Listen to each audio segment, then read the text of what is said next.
Alright, so welcome to more comparing fractions with pictures.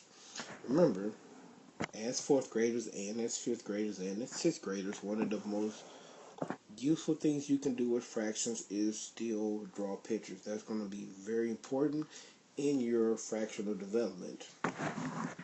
So let's look at an example problem. So we're trying to compare 4/8 to 2/3. So you remember how I always do this. I always make a big old box.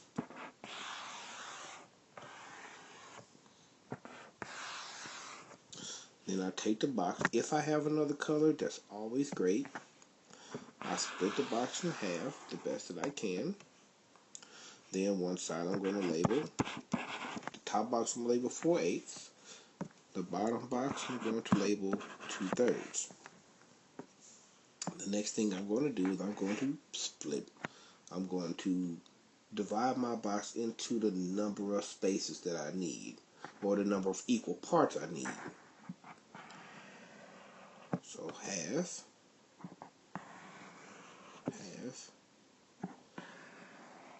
so that's 4. Half again.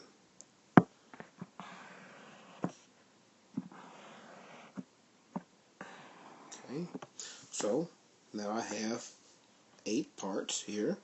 Then I'm going to try to go with 2/3 here. Okay.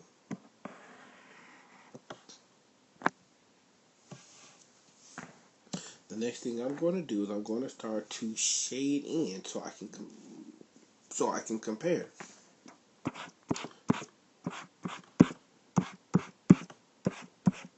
So right now I just shaded in 4/8, which basically I've shaded in half of the space. Now I'm going to shade in my 2/3. So now I shaded in 2/3. Well, what I can say so far is seeing that 2/3 takes up more space, which means that it's greater. So I can say that 4/8 is greater. 4/8 is less than 2/3. And we always have to explain why. Well, 4/8 takes up less space than 2/3. So just a simple explanation to why, which allows you to explain why something is either greater or less than something else when we're comparing fractions. And here are 3 practice problems for you to try, and that is the end of our lesson.